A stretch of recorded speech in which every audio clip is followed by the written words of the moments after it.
di Al-Mawaddah itu karena santrinya santri putri. Dan Masya Allah saya berterima kasih kepada seluruh ayah yang hadir hari ini. Kasih tepuk tangan dulu untuk para ayah. Subhanallah, ketika anak perempuan dekat sama ayahnya, itu adalah langkah yang luar biasa. Itu langkah pengamanan yang luar biasa. Anak perempuan yang dekat sama ayah, dia cenderung bisa memilih calon imam yang lebih baik. Anak perempuan yang dekat sama ayah, dia tidak gampang terkena rayuan gombal laki-laki di luar sana. Jadi subhanallah, makanya terima kasih para ayah yang mau belajar bareng-bareng ini, karena memang anak itu adalah investasi akhirat kita ya. Boleh di next slide? Di next. Oke, bismillah, kita akan mulai dengan pertanyaan. Apa kabar remaja Anda? Apa kabar remaja Anda? Kabarnya baik-baik saja? Alhamdulillah. Oke, berarti karena mungkin di pesantren ya, jadi gak terlalu tahu. Saya mau nanya ke pengurus, apa kabar remajanya? Subhanallah. Subhanallah. Kalau nanyanya ke yang khadimah di Al-Mawaddah, apa kabar remaja kita?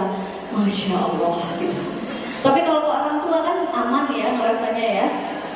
Tapi kalau menurut Anda secara psikologis, kan pasti telepon Bapak Ibu ya, anak-anak telepon Anda. Menurut Anda, apa kabar remaja Anda? Baik-baik saja? Atau banyak drama-drama? Banyak nggak? Apa yang Anda rasakan ketika Anda sudah punya putri yang usianya masuk fase ini? Fase remaja itu fase apa? Anggaplah SMP, SMA, dan perkuliahan di bangku awal perkuliahan. Kenapa? Khawatir? Oh ya, terus apa lagi? Apa yang sering dikeluhkan putra-putri Anda dengan fase ini? Kalau dulu kan dikeluhkannya itu rebutan mainan, benar? Kalau fase sekarang apa yang sering diceritain? Kalau telepon apa yang sering diceritain? Apa kiriman? Hanya sebatas kiriman kalau telepon? Kangen? Di balik kata kangen biasanya apa yang diceritakan? Jangan-jangan kita jadi orang tua hanya mikir kiriman saja. Jangan-jangan Anda jadi orang tua yang bilang, Dek, besok, Mbak, besok mau disambang, mau nitip apa? Pernah nggak Bapak Ibu nanya, Dek, gimana di pondok? Pernah apa sering? Biasanya jawabannya apa? Enak? Bener Pak? Enak itu Bapak Ibunya atau anaknya yang bilang? Kalau anaknya lagi ngeluh, bapaknya ibunya bilang, sudah enak di pondok. Fase remaja ini dimana fase yang tidak mudah, fase terombang-ambing, fase dimana dia bingung dengan dirinya sendiri, fase dimana dia pengen diakui oleh teman-temannya. Makanya kenapa fase ini menjadi sangat sensitif. Jadi contoh tadi ya, tidak didiskriminasi misalnya, nggak ditemenin dikit saja, itu bisa jadi sumber masalah. Temen-temennya pakai baju ala apa, dia nggak pakai baju ala itu bisa jadi masalah. Ini fase-fase ini, fase-fase yang apa ya? Hal kecil itu bisa jadi overthinking berkepanjangan. Benar? Gimana kira-kira kalau Bapak Ibu ngadepin anak-anak yang lagi di fase ini? Apakah cukup dengan ancaman? Ambulah, mau tak daya tak keren. Apa cukup begitu? Ada nggak yang bingung menemani putrinya yang lagi di fase ini? Fase dimana galau dengan sekolah mau kemana? Ini musiknya boleh dikecilin dikit? Oke. Fase dimana kadang pengen sekolah sekolah ke sini, kadang pengen sekolah ke sini, kadang pengen pindah wilayah. Tapi setelah pindah wilayah pengen balik ke wilayah sebelumnya. Benar? Akhirnya banyak orang tua yang bilang, Bu, kenapa mempermainkan kami, nak? Todus ke bunda, lah amin, masuk boleh. Banyak kan? Banyak lah, sudah pamit boyong, sudah serilu, balik lagi. Banyak fase-fase ini, ayah bunda. Jadi kita harus tahu ada apa di fase ini. Boleh di next slide. Nah, ini adalah fase-fase remaja. Jadi remaja itu ada dibagi menjadi beberapa fase. Ada masa prapubertas, itu usia 12-13 tahun. Ini kelas 6. Kelas 6 ini masuk masa prapubertas, pra remaja, ya. Terus masa pubertas ini labil-labilnya nih. Labil-labilnya ini usia 14 sampai 16 tahun. Coba deh putra-putri Anda kira-kira di usia yang mana nih? Terus kemudian masa akhir pubertas, ya, ini masih baru usia 17-18, akhir SMA ini. Dan masuk remaja, the real remajanya itu namanya adolescent, itu usia 19 sampai 21 tahun. Ini awal-awal kuliah. Makanya kenapa ini salah satu fenomena yang terjadi, salah satunya di Al-Mawaddah. Makanya kenapa pengurus gitu ya, salah satunya ketika usianya kadang di sini masih itu belum tuntas sama dirinya sendiri ternyata memang yang terlewat itu adalah karena dia masih fase remaja di mana dia masih belum kuat dengan kakinya sendiri. Ini masa prapubertas, masa akhir SD akhir kelas 6 kurang lebih, kelas 6 masa ini masa prapubertas, masa pubertas, sudah puber. Kalau orang bilang itu balil ya, tapi pertanyaannya kadang balil duluan tapi tidak akil. Jadi sudah balik secara Islam, tapi pikirannya, pola pikirnya masih belum akil, belum bisa membedakan. Terus kemudian masa akhir pubertas 17-18 tahun kurang lebih anak SMA, ya, dan persiapan mau kuliah. Remaja yang sesungguhnya 19-21 tahun. 21 tahun itu sudah masuk fase dewasa awal, di mana usia 21 tahun ketika dia masa remajanya ini apik, menjalaninya bagus, maka dia menjadi manusia dewasa yang tahu dia akan melangkah kemana, tujuannya bagaimana, dan dia matang secara emosi. Tapi ketika fase remajanya ini tidak tuntas, maka fase ini akan berlanjut sampai fase perkembangan berikutnya. Bahkan mungkin fase remajanya ketika belum tuntas itu masih masuk ke fase dewasa, ke usia-usia dewasa. Jadi Bapak Ibu, usia itu ada dua. Ada usia mental, ada usia biologis. Yang setiap tahun itu bertambah adalah usia biologis. Tapi usia mental kita belum tentu seirangan, belum tentu seiring berjalan dengan usia biologis. Kadang usia biologis kita semisal 40 tahun, bisa jadi usia mental kita belum 40 tahun. Bisa jadi usia mental kita di 17 tahun. Makanya masih ngangguler. Remaja itu kutungan, gak suka dikit keluar left group, itu remaja tuh. Gak suka dikit blokir, remaja tuh. Terus apalagi yang banyak banget terjadi kalau di kasus-kasus healing, kasus-kasus tentang trauma mental, banyak orang dewasa yang ternyata usia mentalnya masih usia anak-anak. Jadi bisa jadi usianya 35 tahun semisal, tapi ternyata usia mentalnya masih 7 tahun. Atau malah 6 tahun, masih egosentris. Egosentris itu kardiman, karpat hibi bahasanya ya. Atau malah masih fase 5 tahun yang tantrum. Maka gak heran ketika anaknya tantrum, ibunya ikut tantrum.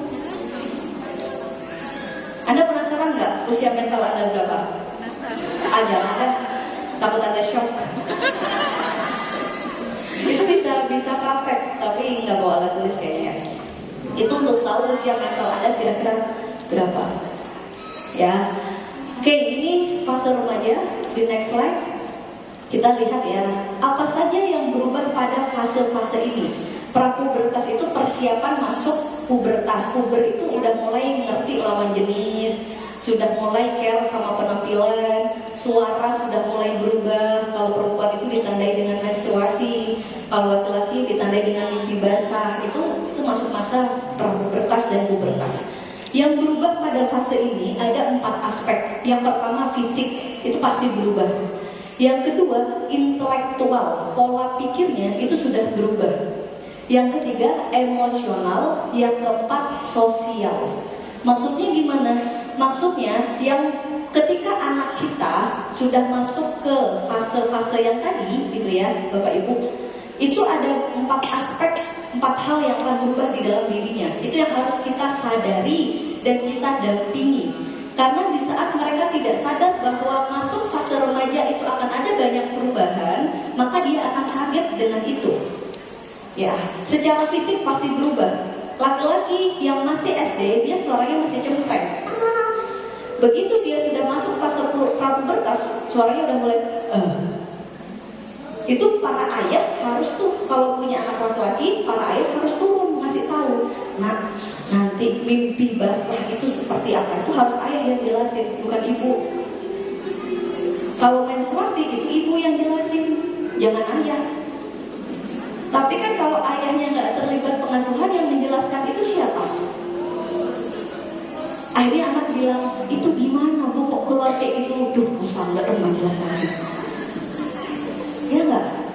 Itu ayah tuh, tugasnya ayah kalau laki-laki. Kenapa? Karena sesuai gender, sesuai fitrah gender gitu, antara laki-laki dan perempuan. Jadi kalau anak-anak laki-laki yang masa balilnya ditemenin ayahnya itu mampang gitu. Tapi ketika tidak, ketika cuma tiba-tiba udah mimpi basah misal laki-laki dan dia nggak ngerti itu terjadi apa, itu dia akan mengalami kebingungan tuh. Apa yang perlu dijelasin ketika fisik? Kita harus mengedukasi, memberitahu ke anak-anak, kamu ini udah mau masuk usia seperti ini. Itu akan terjadi perubahan seperti ini. Kayak perempuan. Ketika putrinya itu udah mau masuk haid gitu ya, itu mesti dikasih tahu dulu. Ketika sudah haid, apa yang menjadi tanggung jawab dia, itu mesti diedukasi, dikasih tahu. Kemudian bagaimana cara bersuci dari haid. Kenapa? Karena banyak anak-anak kita yang itu tidak diedukasi, natural terjadinya. Sampai pernah saya ada pertanyaan, bukan Satria Wadah tapi ya, Bun, ini anak-anak cowok kelas 6 tapi udah mimpi basah. Dia bilang gini, itu kalau mimpi basah kita harus mandi, itu mandi biasa atau mandi apa sih Bun? Katanya mandi besar, apa airnya harus banyak? Coba, itu artinya kita sebagai orang tua kadang tidak mengedukasi, ya mempersiapkan. Terus dari fisik lagi ya, bahas fisik itu berbeda Bapak Ibu. Kita harus mengerti itu, ngasih tahu ke anak bahwa akan ada banyak perubahan. Khawatirnya anak tidak siap ketika fisiknya mulai berubah. Karena masa-masa ketika anak sudah balil, itu perubahannya pesat. Yang laki-laki jadi tiba-tiba tinggi gitu kan, yang perempuan tiba-tiba jadi kayak apa ya, lebih sensi. Itu juga mesti dikasih tahu. Nah, itu ada namanya hormonal. Jadi kalau datang bulanan menstruasi, itu akan terjadi perubahan hormon yang nggak nyaman di dalam tubuh. Itu harus dikasih tahu biar dia siap menjalani fase ini. Terus ada perubahan intelektual, perubahan pola pikir. Kalau anak SD itu masih bisa dengan cara kita seperti memerintah, ayo sholat, itu masih bisa, masih memungkinkan. Tapi di fase-fase ini anak sudah tidak mempan dibegitukan. Di fase ini anak sudah mulai kritis, dia sudah mulai nggak nyaman dengan perintah-perintah satu arah. Gitu Bapak Ibu, dan dia sudah mulai bercarinya itu why, kenapa nggak boleh, kenapa harus gini, kenapa kok harus dimondokkan, kenapa hanya seperti ini, kenapa seperti ini. Itu di fase-fase usia ini. mulai intelektualnya itu udah mulai mengembara, pengen tahu banyak hal. Ya, terus selanjutnya yang berubah juga di fase ini adalah emosional. Fase emosinya dia, karena perubahan hormon itu, maka terjadi juga perubahan emosi. Jadi kalau anak waktu kecil usia SD, misal Anda marahin dengan bentakan, dia akan diam. Di fase ini dia sudah mulai bantah, ya enggak? Fase dimana orang bilang di fase sini nih itu berat-beratnya, gampang naik pitam, gampang sumbu pendek. Kenapa? Karena dia perubahan hormon. Itu yang harus kita paham. Jadi anak-anak transisi, pergeseran dari fase ke fase itu kita harus paham sebenarnya, Bapak Ibu. Karena kalau kita nggak peka dengan perubahan itu, dia akan bingung tuh, ini kenapa? Ada apa terjadi sama diriku? Termasuk kayak ibu-ibu, kalau Anda menikah tidak ada edukasi, tidak dikasih tahu bahwa tugas istri seperti apa, tanggung jawab istri seperti apa. Begitu Anda menikah, semuanya berubah. Di situ Anda ngedrop, kan gitu? Ya nggak? Ketika hamil, menyusui, melahirkan dan menyusui, ketika tidak paham dengan perubahan-perubahan yang akan terjadi, itu kan oleng banget. Maka ada istilah hormonalnya itu kalau bagi ibu yang melahirkan baby blues, yang akhirnya karena perubahan hormonal itu bisa nggak karu-karuan. Akhirnya bisa ibu membuang bayinya, ibu bunuh diri dan lain sebagainya. Kenapa? Karena ketidaksiapan dengan perubahan ini. Dan ini lagi marak banget. Jadi penting untuk kita mengedukasi anak-anak kita. Terus fase sosial. Fase ini, fase remaja ini adalah fase di mana dia, menurut anak-anak remaja kita, orang lain itu sangat berpengaruh bagi dirinya. Jadi kalau kita berpikir bahwa mikirnya bahwa anak saya kok gampang ikut-ikutan ya, itu memang banyak terjadi di fase ini. Karena fase ini adalah fase di mana dia ingin diterima oleh lingkungan. Fase sosial itu di mana yang lain semisal pakai kerudung putih, dia putihnya ada pinknya sedikit, dia bisa nggak mau. Bener nggak? Fase di mana dia tahu itu tidak baik, itu pelanggaran, tapi karena sosial mengajak, dia ikut. Ini fasenya. Ngebully, dia tahu nggak bagus, tapi karena diajak daripada keluar geng, dia ikut. Ini fase ini. Itu harus kita paham. Jadi memang fase-fase yang tidak mudah, Bapak Ibu. Karena teman bagi anak-anak usia remaja itu adalah nomor 1. Ya, bagi anak-anak remaja, pertemanan itu adalah hal yang urgent, hal yang penting. Jadi kenapa kalau tadi waktu RWS ada yang kadang didiskriminasikan dikit ya, maksudnya kadang nggak disapa karena anaknya murung gitu sendirian terus sama temannya nggak ditemenin, misalnya dia langsung sensitif, ya memang karena fase ini, karena masih masuk fase ini, dimana dia emosional, bahasanya baperan, gampang sensitif, dan dimana dia pengen juga diakui oleh lingkungannya. Bahayanya fase ini karena dia sosialnya itu besar, maka apapun kelompok dia lakukan, dia akan melakukan itu meskipun itu tidak baik. Kuncinya adalah dia ingin diterima oleh lingkungannya. Begitu lingkungannya ngajak hal-hal yang tidak baik, asal dia tetap punya teman, maka dia lakukan. Itu fase ini. Oke, boleh di next slide. Jika anak-anak kita tidak siap masuk fase remaja, maka ada beberapa kemungkinan. Yang pertama akan ada terjadi kenakalan remaja. Kenakalan remaja ini apa aja menurut Bapak Ibu? Kenapa? Balapan liar. Ada yang balapan tidak liar. Apa kalau kenakalan remaja? Kenapa? Tawuran. Oke. Kalau di pesantren, kenakalan remaja pesantren apa? Ini ada BK dari pusat lagi ya. Jadi pasti banyak lah contoh-contoh. Kira-kira apa kenakalan remaja? Bolos? Oke, bolos. Pengalaman Pak ya? Apa lagi? melanggar peraturan. Oke, apa lagi?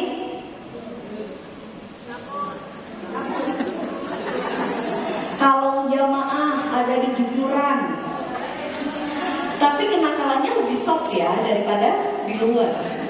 Jadi kenakalannya itu kalau jamaah dicari nggak ada, itu ngumpet di antara jemuran baju ke baju. Itu kan termasuk kenakalan juga ya. Terus apa lagi? Kenakalan remaja bullying. Ada beberapa jenis kenakalan remaja. Ada yang menyakiti keluar, ada yang menyakiti ke dalam. Itu berbeda. Jadi kalau anak remaja laki-laki, dia kecenderungannya kenakalannya itu akan menyakiti keluar, seperti tawuran, begal. Para pelaku begal itu saat ini tertinggi itu banyak dilakukan oleh remaja. Kalau orang dewasa yang begal itu rata-rata cuma diambil motornya, semisal atau emasnya, kemudian orangnya dipersilakan pergi. Tapi jika remaja yang begal itu aneh-aneh, dibunuh lah, dimutilasi dan lain sebagainya. Itu kenakalannya. Jadi kalau laki-laki cenderung seperti itu, tapi kalau perempuan dia cenderung menyakiti dirinya. Kalau bahasa kerennya adalah self harm. Lebih cenderung nyilet-nyilet tangannya, mencekik dirinya, terjun dari lantai sekian, minum obat atau baygon atau apa, itu perempuan. Kalau laki-laki cenderung bereaksinya keluar, menyakiti keluar, ngajak tawuran dan lain sebagainya. Itu berbeda ya. Jadi kenakalan versi remaja laki-laki dan perempuan itu juga tidak sama. Terus selanjutnya jika tidak siap juga penyalahgunaan obat. Ya, obat ini bukan hanya obat-obatan sejenis narkotika, tapi juga obat-obatan yang dikonsumsi secara overdosis. Ya, semisal obat sakit kepala dikonsumsi sampai 4 tablet gitu ya, atau 10 tablet, itu kan juga sama, penyalahgunaan obat. Dan selanjutnya pergaulan bebas. Ya, pergaulan bebas. Makanya kenapa Bapak Ibu, peraturan terbaru di pesantren Nurul Jadid ketika di Sambang, putri Anda tidak diperkenankan memegang HP. Ya, itu yang terbaru. Kenapa? Karena pergaulan bebas itu seringkali kadang munculnya dari HP. Jadi anak sekarang kita tidak boleh merasa aman jika merasa anaknya di rumah tapi pegang HP. Jadi kita bilang gini nih, oh alhamdulillah anak saya anteng ada di kamar, kun sibuk HP-an. Anda nggak tahu yang diakses dari HP itu bisa apa saja. Gitu. Jadi kita yang harus sadar adalah bahwa saat ini pergaulan bebas itu luar biasa. Bukan hanya by HP, bukan hanya by fisik, bukan hanya ketemu atau lain sebagainya, tapi dari HP saja itu sudah bisa melakukan pergaulan bebas. Apalagi banyak konten-konten saat ini yang boleh dikonsumsi oleh semua usia. Itu yang parah. Anda bisa memfilter nggak kalau anak Anda pegang HP apa yang ditonton? Bisa tahu nggak? Enggak. Dan itu dia bisa mengakses apapun di situ. Jadi hati-hati juga dengan pergaulan bebas ini. Oke, di next slide. Permasalahan remaja. Nah, ini beberapa permasalahan remaja. Yang pertama, remaja itu butuh figur. Karena remaja itu krisis identitas. Maksudnya adalah fase-fase tadi dia sedang mencari identitas dirinya. Saya hidup itu mau ngapain? Apa saya dilahirkan itu hidup itu hanya untuk menjadi produk gagal? Apakah saya hidup itu hanya untuk menuhin bumi aja? Mereka sedang mencari jati dirinya. Maka kenapa permasalahan remaja pertama itu dia adalah butuh figur. Ada sebuah penelitian Bapak Ibu ya. Ada sebuah penelitian, ada satu kompleks di mana kompleks itu banyak para bapaknya itu melakukan kejahatan, jadi kayak mencuri dan lain sebagainya. Terus ibu-ibunya juga sama ya, kurang lebih satu frekuensi sama bapaknya, bekerja di dunia malam dan lain sebagainya. Dan anak-anaknya rata-rata seperti itu. Kenapa? Karena sekali lagi, anak itu bisa jadi salah mendengar, tapi anak nggak pernah salah mencontoh, bener?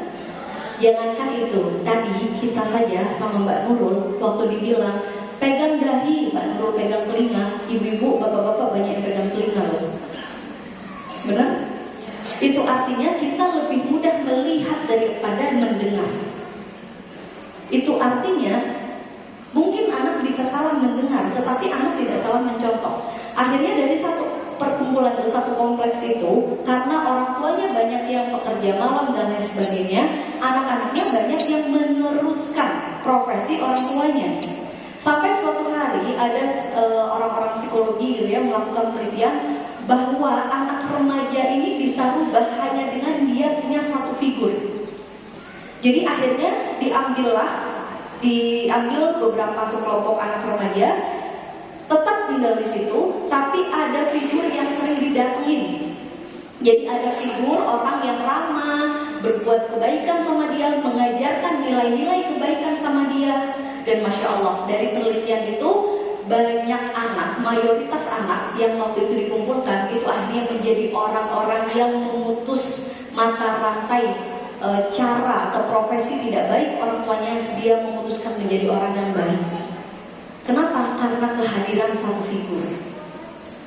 Jadi pertanyaannya sekarang, siapa figur putri kita? Itu yang harus jadi pertanyaan. Kenapa? Karena anak-anak remaja ini akan cenderung melihat figurnya siapa. Kalau dia figurnya adalah artis Korea, ada bu putrinya yang K-pop bu, atau malah sama ibunya difasilitasi. Karena televisi dina K-pop nak. Hati-hati. K-pop itu ada nilai-nilai drag queen yang terselubung, nilai-nilai pergeseran tauhid, nilai-nilai LGBT, pecinta sesama jenis. Itu hati-hati, mereka para pecinta K-pop itu punya bahasa-bahasa rahasia, bahasa-bahasa untuk menunjukkan komunikasi antara pecinta K-pop. Nah kalau sekarang remaja Indonesia remaja kita itu banyak yang suka sama K-pop, maka nggak heran kenapa yang ditiru adalah K-pop. Apa yang mereka tiru? Yang ditiru ya ala-ala K-pop, seneng-seneng, joget-joget, ya nggak? Pakaiannya juga seperti itu, orientasinya seneng-seneng, orientasinya mencari opa-opa, ya? Tahu pak opa pak? Katanya bapaknya apa? Opa Rensepo ya pak? Opa itu pak, kalau di Korea itu artinya apa? Apa bu? Apa ya? Opa itu laki-laki yang lembut gitu ya, kayaknya penuh cinta, kasih apalah gitu, itu opa. Dan mayoritas remaja perempuan Indonesia itu pecinta K-pop, itu penelitiannya. Kenapa? Mayoritas remaja Indonesia mencintai K-pop, menyukai drama Korea, karena ternyata di drama Korea, film-film Korea itu dia disuguhkan tentang cinta dan kasih. Sedangkan di rumah orang tuanya berlaku kasar. Kenapa? Dia butuh figur. Jadi anak-anak yang suka K-pop itu karena dia punya imajinasi bahwa percintaan dia, rumah tangga dia, keluarga dia itu seperti yang ada di dalam drama Korea. Kenapa? Di Korea kan cinta kasih banget tuh, lagu-lagunya Annyeonghaseyo gitu-gitu ya. Tapi faktanya di rumah dia itu yang dipaparkan, yang dikasih kepada anak itu adalah fenomena kekerasan, rasa marah, pertengkaran orang tua, ibu yang tidak bisa mengelola emosi dengan baik, bapak yang cuek. Itu yang akhirnya anak mencari figur dengan mencari artis siapa nih. Itu bapak ibu. Dan remaja ini adalah fase emas. Makanya dikatakan bahwa sebuah negara itu kan bisa oke gitu ya. Bahkan katanya Soekarno ya kalau nggak salah, berikan saya berapa pemuda? 10 pemuda, maka ya itu artinya apa? Karena di fase ini itu secara vitalitas fisik, secara kondisi kesehatan fisik itu lagi bagus-bagusnya. Secara secara kekuatan itu lagi oke-okenya di fase-fase remaja. Makanya fase ini adalah fase emas sebenarnya. Tapi sayangnya negara kita dijajah masuk dari remajanya. Makanya remaja itu terkenal dengan kaum rebahan. Itu dalam rangka apa? Agar negara kita nggak bangkit-bangkit, nggak maju-maju. Dijejelin dengan Korea, dijejelin dengan gadget, dijejelin dengan HP, dengan game PlayStation, Mobile Legends. Itu agar negara kita nggak bangun-bangun remajanya. Agar dia terbiasa dengan sesuatu yang instan dan lain sebagainya. Itu kawan-kawan, Bapak Ibu, yang pertama butuh figur. Jadi yang butuh jadi bahan renungan kita, siapa figur putri kita? Siapa nih kira-kira? Pernah nggak Anda tanya, nak, kamu punya tokoh idola nggak? Siapa yang diidolakan? Siapa figur anak kita? Yang kedua, fase ini, permasalahan di fase remaja ini adalah pencarian jati diri. Anak-anak usia remaja ini sedang mencari jati dirinya siapa. Dan dengan di Mawadah ya, menggunakan metode Stephen, itu memudahkan mereka untuk mengenali potensi dasarnya, potensi genetikanya. Kenapa? Karena anak-anak usia remaja itu dia bingung nih, saya tuh pengen apa? Saya tuh harus bagaimana? Bagaimana saya ini kenapa diciptakan di dunia ini? Itu lagi mencari jati dirinya.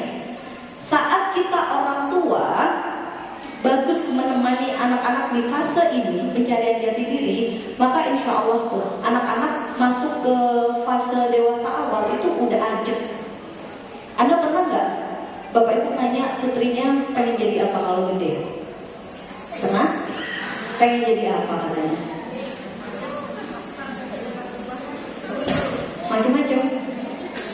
Kalau anak bilang pengen jadi hafidhoh, ditelusuri lagi.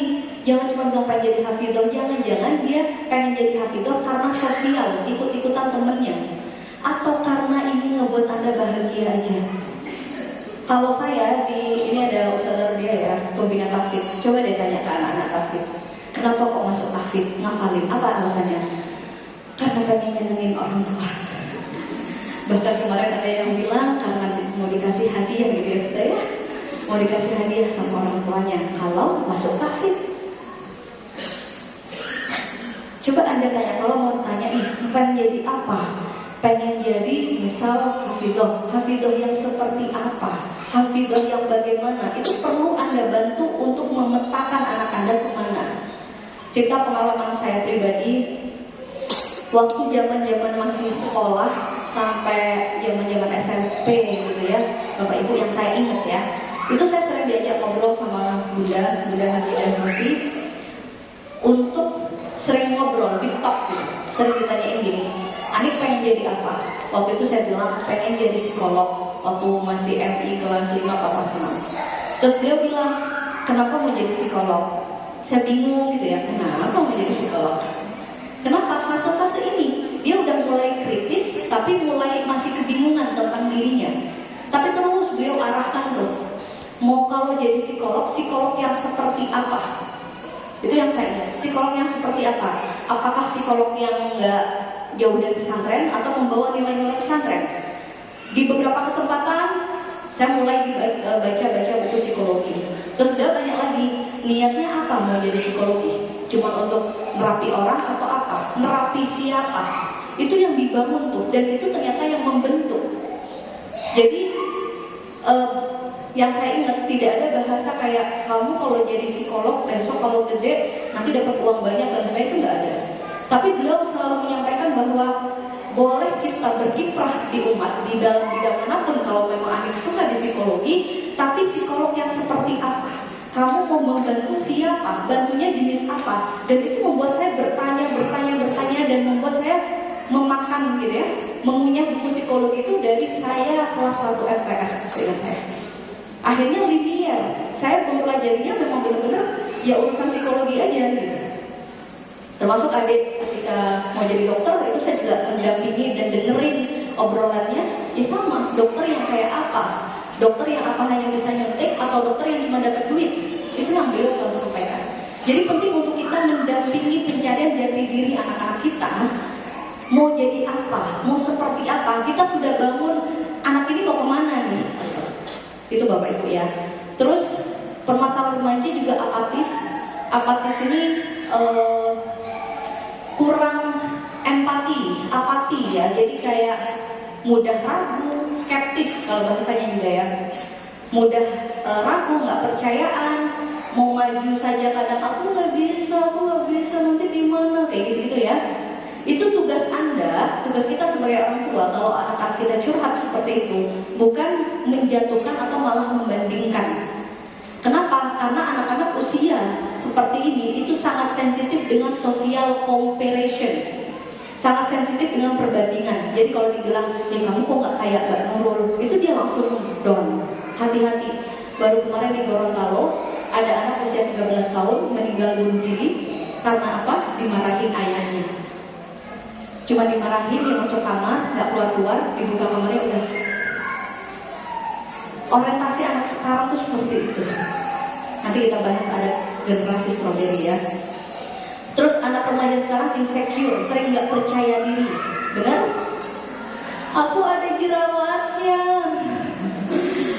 benar ibu-ibu? Cuman muncul jerawat satu, itu bisa nangisnya kayak kena musibah apa? Ya nggak? Insecure, dia merasa nggak pede, dan lain sebagainya. Tapi yang perlu kita lakukan sekali lagi untuk memberikan dia rasa kepercayaan diri, bukan dengan membandingkan, tapi ingetin potensi-potensi baiknya. Kakak tuh anak bagus kok, nggak apa-apa. Kalau dia aku tadi gagal, nggak apa-apa, dicoba lagi. Hidup itu memang nggak selalu seperti yang kita inginkan. Hidup itu memang naik turun. Nggak apa-apa, dicoba lagi. Bukan di saat dia melakukan kesalahan lalu kita hakimi habis-habisan. Bukan di saat dia pengen dapetin sesuatu terus dia nggak bisa gitu ya, nggak juara satu misal, lalu kita marahin. Kenapa? Karena sekarang banyak gangguan anak-anak itu, gangguan obsesif kompulsif. Pengen ngejar sesuatu dan dia harus dapet. Itu gangguan juga. Ya, jadi kayak pengen, oh saya mau kesini nih, terlalu obsesi. Kemudian ketika nggak nyampe ke situ dia akan menghakimi dirinya, akan merasa gagal. Dan kemarin beberapa waktu lalu saya dari Gresik ngobrol-ngobrol sama banyak konselor di Gresik. Tingkat anak-anak remaja yang gagal masuk PTN, perguruan tinggi negeri, itu banyak yang mau bunuh diri. Jadi seolah-olah dunia berakhir ketika gagal masuk perguruan tinggi negeri. Wow, itu adalah masalah-masalah namanya saat ini ya. Terus ini ya, social comparison, perbandingan sosial itu sangat sensitif dengan di permasalahan anak-anak remaja sekarang. Apakah Anda mengalami ini? Apakah Anda mengalami anak-anak Anda mengalami fase-fase ini? Ada? Atau kayaknya aman-aman saja? Banyak. Oke. Insecure, urusan seragam, urusan sepatu, nanti gimana, nanti kalau ditakzir gimana, kalau ditahkim gimana, dan lain sebagainya. Termasuk juga social comparison. Biasanya kalau yang dibanding-bandingkan itu nanti akan menjadi luka batin di fase selanjutnya. Oke, di next slide. Oke, prinsip remaja. Ini Bapak Ibu boleh pegang banget untuk menaklukkan hati remaja kita. Dan ini yang harus kita tahu tentang prinsip kerja otaknya anak remaja. Prinsip remaja itu dua. Siapa yang membuatnya menangis, dia lawan. Siapa yang membuatnya tersenyum, dia lawan. Tepuk tangan. Jadi kalau orang tuanya bikin dia nangis, itu artinya dia lawan. Kalau teman-temannya yang setuju terus sama pendapat dia dan menerima dia apa adanya, itu artinya dia kawan. Itu prinsip remaja. Kalau kita pengen jadi kawan sama anak-anak kita, maka kita mesti pakai cara yang lebih baik. Karena anak remaja ini, siapa yang gak nyaman sama dia, itu kawan, itu musuh. Tapi siapa yang bikin dia PW, nyaman, dia adalah kawan. Ketika sudah kawan, apapun yang diomong diikut, termasuk membawa kepada hal-hal yang tidak baik. Itu yang harus digarisbawahi. Jadi kalau namanya sudah kawan, dia bahasanya ya Bapak Ibu ya, kepala dia kasih. kalau dia sudah merasa itu bestie. Pertanyaannya, kita, pola asuh kita selama ini kawan atau lawan? Hah? Kawan atau lawan? Saya dengarnya cuma wan gitu. Lawan apa kawan? Dua-duanya, nggak bisa jadi dua dalam sekaligus Bapak Ibu. Lebih banyak kawannya atau lebih banyak lawannya?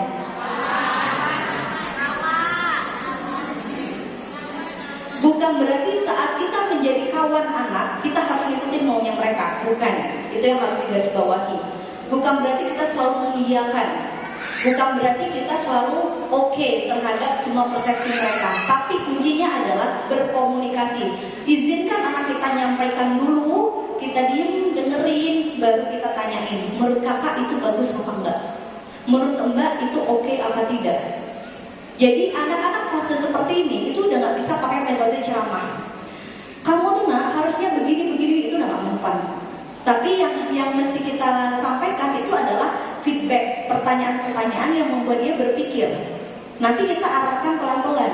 Kalau menurut mama bagusnya seperti ini. Kalau menurut kakak kalau begini oke enggak? Ya, jadi yang dimaksud kawan di sini itu adalah cara kita. Kenapa? Karena otak manusia itu ada namanya itu otak reptil gitu ya, yang dia kalau nyala alarmnya, jadi kita tuh punya otak Bapak Ibu ya, yang dimana kalau alarmnya nyala itu akan ada dua pilihan. Alarm ini akan nyala di otak kita kalau apa? Kalau ada sesuatu yang dianggap mengancam. Mengancam ini apa? Sesuatu yang kita rasa nggak nyaman. Ada dua respon dari otak kita kalau ada sesuatu yang dianggap mengancam. Fight atau flight. Terjang, lawan atau kabur. Itu yang harus kita paham. Jadi otak manusia secara umum itu punya alarm. Begitu dia melihat ada ular, misal ya, itu mengancam buat dirinya, maka dua, dia terjang atau dia kabur. Begitupun anak-anak. Begitu orang tuanya marah-marah, semisal dia dua tuh responnya, terjang dalam artian melawan, atau yang kedua menghindar, kabur, fight atau flight. Itu. Dan prinsip remaja ini yang harus kita pegang, benar-benar kita pegang. Kalau pengen memenangkan hati anak kita, biar kita gak hanya gedein fisiknya, tapi batinnya diambil orang, hatinya diambil orang. Hatinya anak kita itu manusia. Jangan serahkan pengasuhannya pada sosial media. Benar-benar kita asuh sesuai manusia. Kalau kata Kiai Zuhri tadi, sesuai orang tuanya. Begitu manusia diasuh oleh harimau, maka dia seperti harimau. Anak kita manusia, jangan mau diasuh oleh sosial media. Benar-benar jadilah kawan yang mengarahkan dengan cara-cara yang baik. Sabar.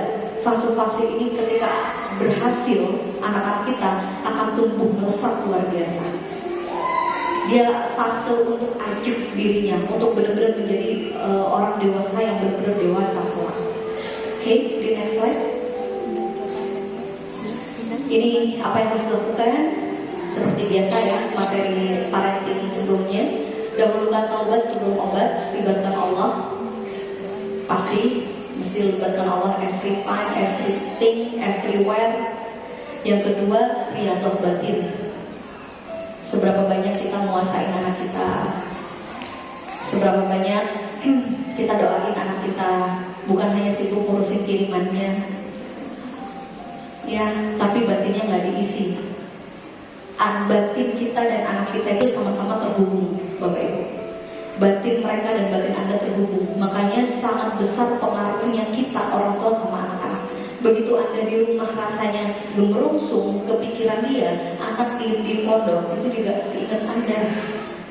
Begitu Anda juga penuh derai air mata kayak nggak lega gitu ya, benar-benar nggak plong nitipin anak ke pondok, dia pun sama bisa merasain itu. Jadi hukum batin, hukum keterikatan batin itu melampaui dimensi ruang. Itu yang harus kita sadar. Jadi di saat kita melakukan riyadhah batin, kita minta sama Allah, kita libatkan Allah juga dalam setiap proses pengasuhan ini. Semoga Allah jagain anak-anak kita dari pergaulan-pergaulan yang tidak baik. Kan itu kan, karena mau seberapa kita punya harta, kalau ternyata pergaulan anak kita nggak pas, bisa meruntuhkan semuanya, Bapak Ibu. Pertanyaannya sekali lagi, kita yang mesti benar-benar dari sekarang banyak tanya sama anak itu, siapa figur dia? Figur dia ini siapa? Apa masyayikh? Apakah siapa? Atau siapa? Dia terinspirasi sama sosok siapa? Kalau dia masih bilang nggak tahu bu, nggak punya bu, itu harus segera cariin tuh, harus segera bantu. Siapa figur anak kita? Terus yang kedua, perhatikan perubahan-perubahan dia. Sekali lagi, jangan serahkan anak kita kepada sosial media. Dan makanya kenapa penting ada rapat konsantri, ada materi-materi seperti ini. Karena kita sadar Bapak Ibu, kita nggak bisa sendirian mengasuh putri-putri kita yang sekitar 450 orang itu tanpa Anda. Kita butuh, benar-benar butuh sama-sama, butuh bareng-bareng. Dan kenapa penting ada acara ini? Kita menyamakan visi misi biar anak nggak bingung. Ketika kita khodimah yang orang tua anak putri Anda di sini berkata A, minta tolong di rumah juga dibantu dikuatkan untuk anak juga taat kepada A. Kenapa? Ketika kita berbeda, anak itu bingung Bapak Ibu. Contoh di pesantren dibilang tidak diperkenankan bawa make up, lipstick misal. Di kita di pesantren seperti ini, terus Anda bilang gak apa-apa dah, sembunyiin. Anak itu bingung tuh, kok gak sama nih? Begitu gak sama, dia akan cenderung mencari yang nyaman-nyaman. Mungkin kalau sekarang enak, tapi efeknya adalah begitu ada yang lebih nyaman lagi, dia bisa berpaling dari Anda.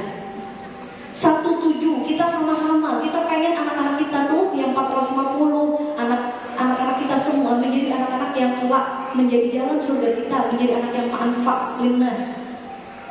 Saya ingat sekali, saya pernah yang waktu itu ingat banget waktu mondok dulu di Jombang. Ini salah satu prinsip 17 antara pesantren sama orang tua. Ya. Saya tuh pernah telepon Umi gitu ya. Saya bilang, Mi, tadi di sini kuahnya kuah rawon, tapi rawonnya ada ulatnya. Karena apa? Ada kol terus banyak ulatnya mengambang. Saya tuh cuma makannya, masa mau makan kayak gini? Saya langsung telepon beliau, namanya anak ya. Mesti ngabarin, sama seperti mungkin putri Anda ngabarin, Bu, lauknya tahu tempe terus. Bu, berasnya agak kasar, gitu kan? Tapi yang saya nancep sampai sekarang tuh, Bunda itu jauh begini. Pakai bahasa Madura ya, takkanlah, tak kira teh. Saya bilang gini, Gigi, tadi masa Anik sempat ngambil, ternyata sudah Anik masuk makan, ternyata ada di situ ulatnya, Mi. Terus dia bilang, barokah. Gak mungkin meninggal. Jadi saya diem. Oh, mau ngapain juga cerita kalau Umi suruh makan betul kan? Ya akhirnya saya berpikir bahwa oh ya sudah, memang seperti itu. Ya memang begini hidup itu, begini mondok itu. Saya bilang, tapi tadi sempat masuk nih, sama fase remaja, insecure, khawatirnya banyak, overthinkingnya banyak. Beliau bilang nanti keluar. Itu kalau saya ingat itu tuh, masya Allah, imun booster banget buat saya. Terus saya cerita lagi telepon Mi, Anik kamar saya kecil dulu Bapak Ibu, kecil terus santrinya tuh 45. Mi, Anik tak ada tempat tidurnya di dekat tempat sampah. Kata Mi, bagus, kok bagus ya? Saya mencari pembenaran tapi tidak dibenarkan. Tapi beliau bagus, justru kan enak, bisa cepat bangunnya. Oke. Karena saya udah lihat cerita-cerita seperti itu, tapi bahasanya tidak dibedain. Tapi beliau selalu bilang sudah ya taat, ikutin peraturan. Dari situ akhirnya saya semakin yakin bahwa oke, satu suara, ikuti peraturan. Nggak kebayang kalau waktu itu Umi saya langsung bilang, Ya udah, Umi telepon pengasuh kok ada ulatnya. Kemungkinan saya akan nyari lagi, oke, apa lagi nih yang bisa saya laporkan, gitu kan? Tapi karena kejadian seperti itu, akhirnya saya, ya sudah, ini namanya perjalanan. Kalau ataupun cerita, ya sekedar cerita. Tapi tidak dibenarkan gitu. Maksudnya tidak dicari celah untuk kita jadi kayak lebih manja gitu. Karena saya bilang, antri banget kamar mandinya. Jadi subhanallah ya, apresiasi untuk Mawaddah. Kasih tepuk tangan dulu. Apresiasi apa? Apresiasi Mawaddah itu kalau menurut saya sangat, Bunda tuh sangat berpikir tentang kamar mandi ya. Kamar mandinya banyak, mandi sendiri-sendiri, itu luar biasa ya. Itu saya luar biasa lah pada Bunda tuh. Karena kalau saya dulu di pondok, antrinya panjang banget. Jadi kalau mau ke kamar, mau BAB gitu ya, hitung kepala, udah 20 orang sampai hilang sakitnya. Telepon lagi, di sini susah, mau mandi aja panjang, mau gini aja panjang. Karena kebetulan pondoknya salah. Tapi beliau bilang, jalani, lakukan. Tapi ya Masya Allah, beliau sering kirim surat ke saya. Karena jauh ya, dikirim surat, dibilang Ani pasti bisa melalui semua fase di sana. Itu surat yang sampai sekarang disimpan. Masya Allah. Jadi yang dilakukan adalah ini, melibatkan Allah, menguatkan kita gitu. Jadi Bapak Ibu, kalau putra putri Anda nelfon ngomong macam-macam gitu ya, ya dikuatin, insya Allah aman. Ya maksudnya kalau terus bilang nasinya agak keras gitu, nggak apa-apa. Saya dulu makan ulat juga nggak apa-apa. Makan nasi juga keras juga nggak apa-apa, hidup sampai sekarang. Ya bahkan terlatih makan apa saja. Ya, ini Bapak Ibu pertanyaannya, dari parenting sebelumnya, sudahkah ada riyadhah batin yang Anda khususkan buat putri Anda? Kan parenting sebelumnya dibahas sih riyadhah batin. Boleh angkat tangan yang sudah berada riyadhah batin yang dikhususkan untuk putri Anda. Alhamdulillah. Oke, yang lain kira-kira mau dimulai kapan? Apalagi faktor ibu ya, luar biasa ibu, Masya Allah. Saya dan saudara-saudara itu setiap ujian Umi pasti puasa. Terus kemudian setiap mau berangkat sekolah itu pasti ubun-ubunnya didoain. Itu salah satunya. Abah juga seperti itu, meskipun mungkin laki-laki cara komunikasinya tidak terlalu lebay seperti perempuan, tapi beliau juga orang yang mendoakan kita anak-anaknya. Jadi kalau kita sama Allah diberi jalan, dimampukan, dimudahkan, itu bukan karena kita. Itu kalau saya melihat, tapi karena doa-doa orang tua kita. Dan ulama-ulama yang masyhur, ulama-ulama yang luar biasa itu, dibalik beliau ada orang tua yang juga riyadhah batin yang kuat. Jadi pertanyaannya sekali lagi, kita tuh bukan hanya sekedar ngasih makan fisiknya, tapi apa kabar batinnya. Gitu Bapak Ibu, di next slide. 5 tips memenangkan hati remaja kita. Yang pertama, pendengar yang baik. Pendengar yang baik itu maksudnya gimana? Bukan selalu diiyakan, bukan selalu diikutin maunya anak, bukan. Tapi saat anak bercerita, kita dengarkan dulu dan simak dulu ceritanya itu apa. Bukan yang anak baru cerita, "Ma, aku tuh ya Maya, tadi tuh mah iya tahu lah." Itu bukan seperti itu. Tahu atau saya kebetulan tahu, malah pernah mendunia. Terus bilang, apalagi nanti bapaknya curhat gitu ya, "Pak, sekarang tuh Pak ya jalan jauh Pak ke sekolah Pak, dari wilayah ke misal Mansapro ya, Mansatu atau ke Ujang jauh Pak, ada Bapak lembek malah." Belum selesai Pak, dengerin dulu. Jauh nah, gitu. Jauh nah, payah Pak, Masya Allah. Semoga payah ya nak, nanti jadi ilmu yang ini, kayak gitu. Dengerin dulu sampai tuntas. Banyak anak itu yang ilfil kalau belum tuntas dan dipatahkan. Makanya kalau di wilayah gitu ya, begitu ada satu anak yang curhat dan kita tampung, itu ngejar. Bener? Itu yang saya rasain. Semisal ada satu anak saya dengerin gitu ya, begitu besok ketemu bunda langsung udah caper mau cerita nih. Kenapa? Kadang bisa jadi sama orang tuanya bisa jadi dipatahin tuh kalau ngomong. Pendengar yang baik itu artinya mendengarkan dengan utuh, tapi bukan selalu diiyakan. Bukan lantas kita mengiyakan, membenarkan semua apa yang disampaikan anak. Intinya adalah dengerin dulu anak tuh mau nyampein apa, maksudnya apa, pengennya seperti apa. Lalu kita gabungkan, kita olah lagi agar berkomunikasi dengan nyaman sama mereka. Itu pendengar yang baik. Terus yang kedua, fokus pada kebaikan anak. Nah ini, banyak kadang orang tua itu lebih mudah melihat kekurangan anak daripada kebaikannya. Benar? Anak sudah berupaya banget naik jus, tapi orang tuanya masih bilang, kok masih lama aja mau wisuda nak? Buat Anda yang tentunya di program tahfidz, obat bu, coba Anda yang hafalan.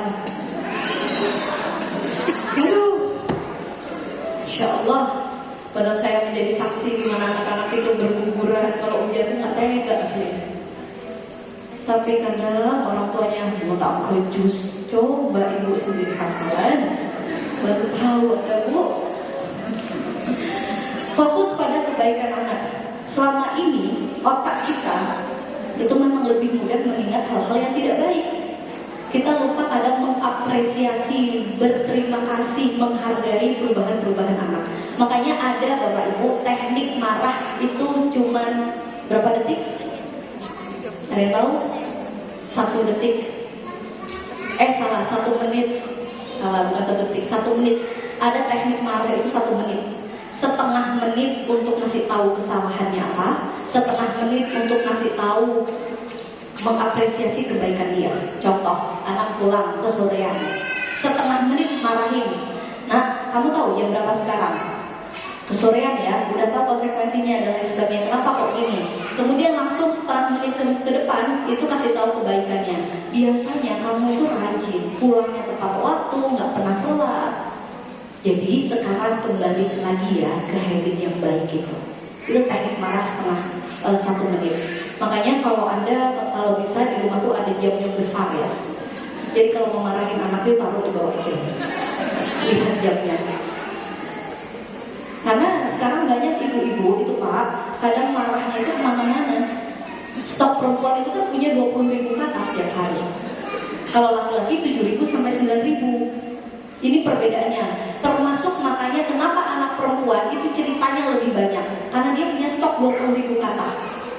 Cerempet orang tua. Memang fitrahnya. Kalau ibu-ibu stok 20.000 katanya nggak keluar, dia nggak nyenyak tidur semalam.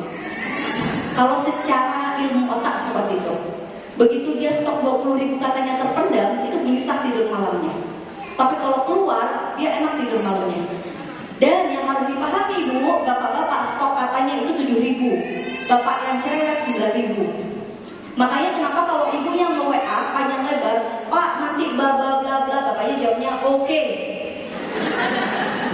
Karena stoknya nggak banyak dia. Ya, begitupun anak perempuan kita. Anak perempuan itu kalau cerita dia juga banyak, tentang untuk ngabisin stok 20.000 kata. Dan mawadah itu ramai sekali karena perempuan ngabisin 20.000 kata 450 orang. Itu Masya Allah kalau ngamen, ya Allah itu anak-anak ngabisin 20.000 kata. Apalagi tempat saya itu dekat sama anak-anak itu. Maksudnya kalau ada orang kadang bilang ramai banget ya di tempat yang saya tempati, memang gitu. Baru senyap tuh jam 11 gitu. Itu gue sisa dikit-dikit. Itu ngabisin stok 20.000 kata. Makanya kenapa anak perempuan juga gampang meleot, gampang meleleh dengan kata-kata. Ya. Jadi bapak-bapak biar anaknya tidak fatherless, tidak merasa kehilangan figur ayah, kasihlah kata-kata romantis sedikit. Bentar lagi atau titipin wali asuhnya surat ya. Nah, ayah menyayangimu. Wah, itu kalau nggak dilakban ya, ditaruh di kamar, di lemarinya. Makanya kenapa anak perempuan atau orang perempuan dengerin lagu-lagu yang menye-menye itu, meleot, meleleh. Kenapa? Karena dia kata-kata. Oke, jadi kembali ke sini, fokus pada kebaikan anak. Oke, Bapak Ibu bawa alat tulis? Jelas enggak ya? Bawa? Kalau nggak bawa pakai HP. Pakai HP. Silakan buka HP-nya. Boleh musiknya, Ustaz? Ya, roh. Musiknya running aja, Ustaz. Dijalankan aja. Siapa yang hari ini datang berpasangan? Agak banyak. Mau bahas tentang pasangan nggak dikit-dikit? Bonus nih, biar semakin romantis di rumah ya. Kalau semakin baik hubungan antar bapak ibunya, insya Allah anak-anaknya juga semakin baik. Oke, silakan bapak ibu Anda tulis dulu nama pasangan Anda, panggilan Anda kepada pasangan Anda, Mas, Bang, Ayah, Akang, atau paknya anak-anak. Oke, sudah? Oke. Yang pertama, coba ingetin, tulis apa saja keburukan atau hal yang tidak Anda suka dari pasangan Anda. Lakukan dalam waktu, saya kasih waktu kurang lebih 1 menit. Apa aja yang nyebelin, yang menurut Anda nyebelin, pasangan Anda tuh nyebelin apa saja?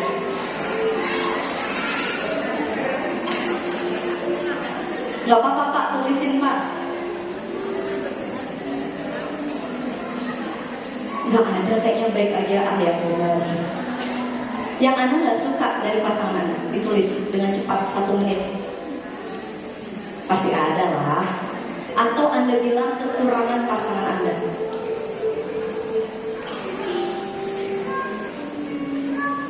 Sudah? Sedikit. Oke, sudah? Stop. Dapat berapa? 1, tapi tulisannya besar. Suka marah. Kalau bapak-bapaknya bilang dapat 1, ngomel gitu Pak ya. Nanti kasih tips Pak, biar ibu-ibunya nggak ngomel. Dapat berapa? Ada yang di bawah 5, ada? Oke, ada yang di atas 5? Hah? Ada yang 10 ada? Di atas 5 ada? Ada ya? Oke. Kita beralih. Di bawahnya tulis kebaikan-kebaikan pasangan Anda itu apa saja? Hal baik dari pasangan Anda itu apa saja? Atau Anda berpikir gak ada baik-baiknya? Pasti ada lah. Kelebihan pasangan Anda. Yang penting bukan kelebihan berat badan. Tulis kelebihan pasangan Anda, boleh ditulis Bapak Ibu. Apa ya kelebihannya ya? Ada Pak kelebihannya Pak? Oh banyak. Oke, cukup, waktunya habis. Yang kelebihannya di atas 5 ada? Ada berapa? Oke. Yang kelebihannya di bawah 5 ada? Yang sampai waktu habis tidak menemukan kelebihannya ada? Ada?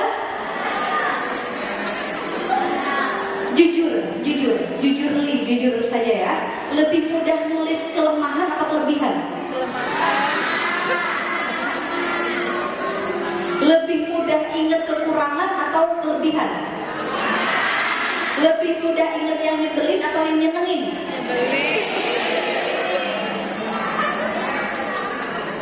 Oke, lanjut anak Anda. Tulis putri Anda yang ingin mewadah itu. Tulis kekurangannya apa? Yang Anda nggak suka, Anda sering sebel sama sifat anak Anda yang satu itu gitu. Boleh ditulis apa? Yang sering Anda sebel dengan sifat putri Anda. Tulis, boleh?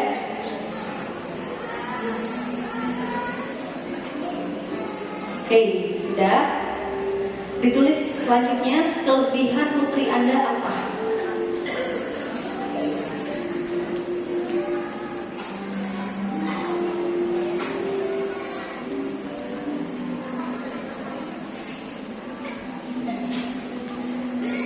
Oke, sudah, stop. Lebih banyak kelebihan atau kekurangan? Apa?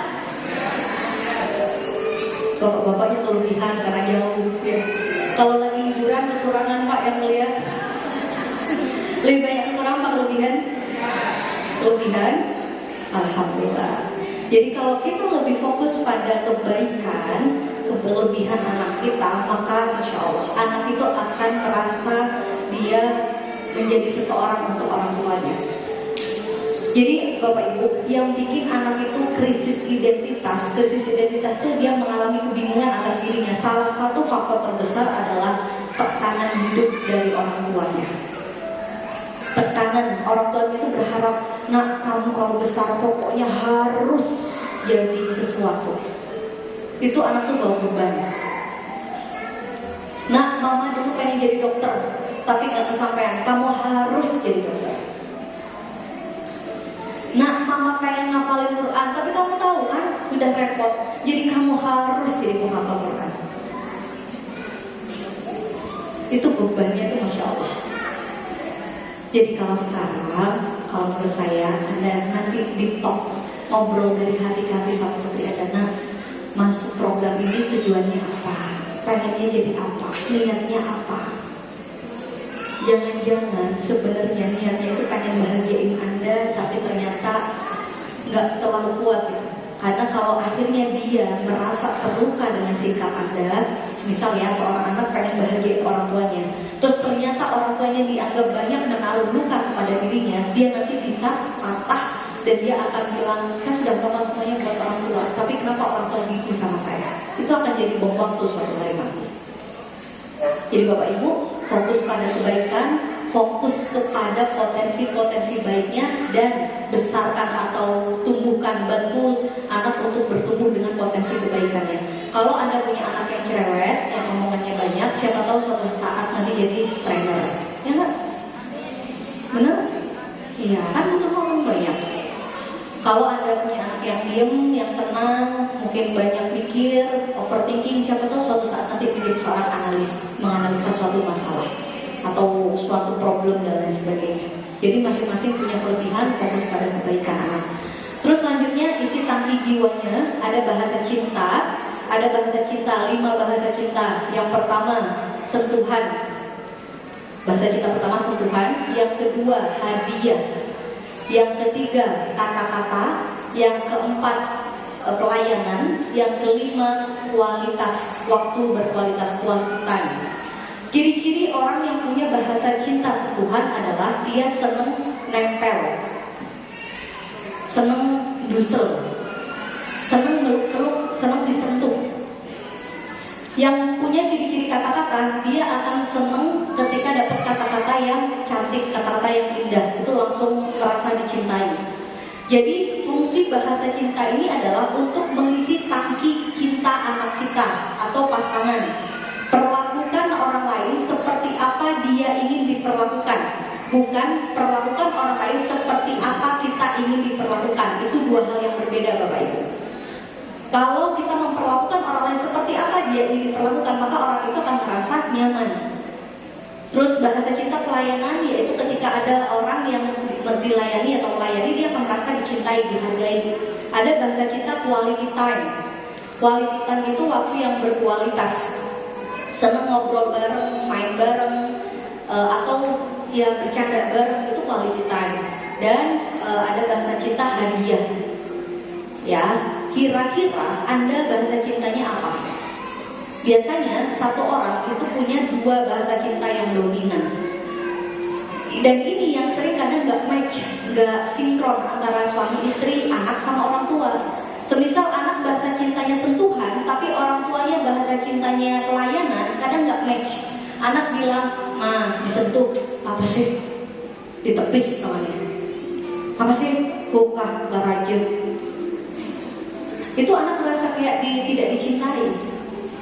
Sedangkan orang tuanya mencintai anak dengan ngasih pelayanan, dibukain ini, sini deh, ayah bantuin, sini mama bantuin. Anak nggak butuh itu. Yang dia akan kelepek-kelepek kalau dia dipeluk. Ada juga kadang yang bahasa cintanya kata-kata. Kalau pengen tahu ngecek anak kita ini bahasa cintanya apa, cek bagaimana dia ngomong. Kalau kata-kata tuh anak yang bahasa cintanya kata-kata sering ngirim-ngirim puitis itu loh. Mama, terima kasih sudah hadir di hidupku. Fix bahasa cintanya kata-kata. Balas, bilang terima kasih juga sayang sudah jadi anak terbaik. Langsung melewat. Ya enggak? Ada juga bahasa cintanya yang hadiah. Dikasih hadiah dia berbinar. Ada yang dikasih hadiah biasa aja. Contoh bapak-bapak, Anda tahu nggak bahasa cinta istrinya apa? Karena Pak, kalau nggak sinkron Pak, istri ngerasa nggak dicintai. Begitu nggak dicintai, yang ditanyain terus, "Ben sayang kan kok, Hester kan kok," kayak gitu terus Pak. Ibu-ibu coba bahasa cintanya bapak-bapaknya apa? Jangan tamak, jangan lima-limanya, nggak ada. Biasanya yang paling tinggi itu 2 saja. Kira-kira Anda tahu nggak bahasa cinta Anda dulu apa? Tahu? Anda itu merasa dicintai kalau dipeluk, misal physical touch, sentuhan, atau Anda merasa dicintai kalau dikasih hadiah, atau Anda merasa sangat melting gitu ya, sangat senang kalau dikasih kata-kata yang bagus, atau didengerin, atau main bareng, atau diapain gitu. Jangan semua itu tamak Bu. 2, nanti komunikasikan ya sama pasangan. Ini penting. Kalau ibu-ibunya Pak, nanti sebelah sini tanyain bahasa cinta Mbak apa? Ya. Ternyata sentuhan Pak, rajin meluk Pak, insya Allah yang tadi tulis tuh kekurangan itu berangsur-angsur menurun. Daya ngomel 20.000 katanya Pak, itu nanti bisa menurun. Nanti ngomongnya itu Mas, gitu sudah. Ibunya nanya, bapaknya apa? Kalau hadiah, kasih hadiah-hadiah kecil. Nggak harus hadiah besar, nggak harus mobil Alphard, nggak harus. Kalau pelayanan, bantu layanin, ambilin sesuatu, dilayanin, itu langsung keker ada itu. Ya, begitupun anak-anak kita. Jadi ketika kita punya waktu sambang yang sangat singkat seperti tadi, langsung isi tangki kasih sayangnya dengan bahasa cinta yang pas. Oh, sentuhan peluk yang erat. Ya Allah nak, sambil doain, itu langsung full time gitu. Kalau kata-kata langsung kasih surat buat di rumah. Nah, mama semalam bikin ini buat kamu. Jadi teman kamu yang di pondok. Gimana? Mau ulang sambang lagi? Kok nggak tadi dapat materi ini kan? Kalau pelayanan kan tadi kiriman sambang kan, dibukain nasinya, sini nak, mama ambilin. Itu anak tuh langsung kayak loh. Kalau hadiah, mama bawa sesuatu buat kamu. Kamu suka coklat kan? Buat kamu ya. Kalau nggak dilaminatin coklatnya. Kalau quality time, anak bercerita, pastikan tatap. Itu bedanya anak laki-laki sama perempuan. Kalau anak perempuan, dia nggak bisa tidak ditatap matanya. Perempuan, ini yang harus saya tahu Pak ya. Perempuan itu matanya itu lebih lebar daripada laki-laki. Jadi kalau secara fisik tubuh itu laki-laki itu cenderung kuncing. Makanya kenapa Bu, bapak-bapaknya kalau mencari barang itu nggak cepat ketemu. Itu bawaan orang. Karena mata laki-laki lebih sempit. Begitu dia tanya, mana ya tadi itu gunting, itu bingung. Tapi perempuan itu matanya lebar. Jadi semua sisi ruang itu bisa kelihatan sama dia datang. Termasuk kalau belanja. Kalau belanja laki-laki suruh beli kenapa matanya kuncing? Kalau perempuan lebar, kelihatan semua. Oke. Begitu juga kalau ngomong, tips Pak, kalau istri yang cerita, tatap matanya. Oh, gitu Pak. Itu di jalan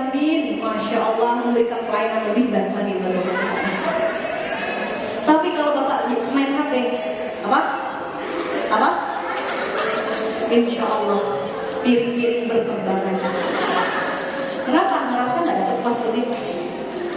Ya, begitupun anak-anak. Jadi kalau bisa nanti kalau di next sambang, tatap matanya, perhatikan, dengarkan, ya. 2 kaki pengasuhan apa aja? Teladan dan dekat. Jadi orang tua yang ngasih contoh yang baik dan bangun kedekatan yang baik sama anak itu harus jalan beriringan. Karena ketika anak deket aja nggak dikasih contoh, anak lama. Tapi anak dikasih contoh nggak deket, bapaknya baik, ibunya baik, tapi anaknya bisa melenceng. Yang bisa ada ya, sebentar ya.